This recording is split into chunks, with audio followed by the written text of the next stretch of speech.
Magandang umaga, Pilipinas. Narito ang magiging lagay at taya ng panahon ngayong Webes at sa mga susunod na araw.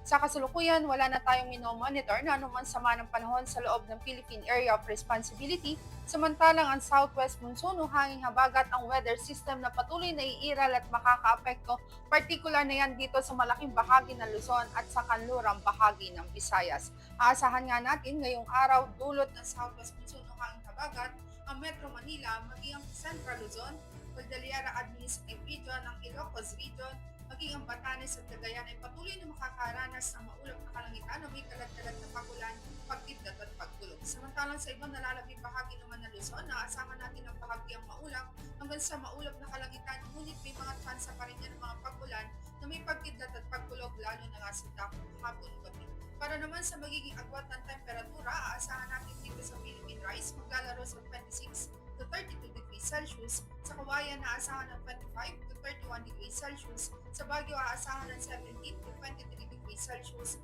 Dito naman sa Pampanga, ganun na rin sa Metro Manila at sa Lipa, aasahan natin ngayong araw ang temperatura ay maglalaro sa 24 to 30 degrees Celsius. Dito sa Legazpi, aasahan ng 25 to 31 degrees Celsius. At dito naman sa Kalayaan Island, maging sa Puerto Princesa, aasahan natin ngayong araw ang temperatura ay maglalaro sa 26 to 31 degrees Celsius.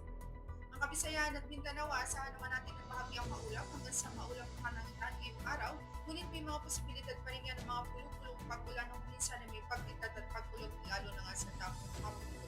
Para naman sa magiging abot ng temperatura, aasahan natin dito sa Tacloban, ganoon na rin sa Mactan maglalaro sa 25 to 32 degrees Celsius. Sa Iloilo, aasahan ng temperatura ay maglalaro sa 25 to 31 degrees Celsius. Dito sa Mindanao, particular na yan dito sa Cagayan de Oro City, aasahan natin ngayong araw ang temperatura ay maglalaro sa 23 to 32 degrees Celsius. Sa Davao, aasahan ng 25 to 32 degrees Celsius at dito naman sa Zamboanga, aasahan ng 23 to 31 degrees Celsius.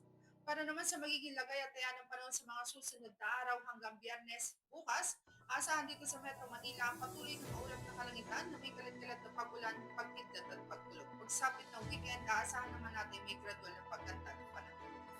Ganun din ang aasahan dito sa Cavite, maging sa Angeles, ganun na rin sa Lipa. Dito naman sa Puerto Princesa at maging sa Kalayaan ay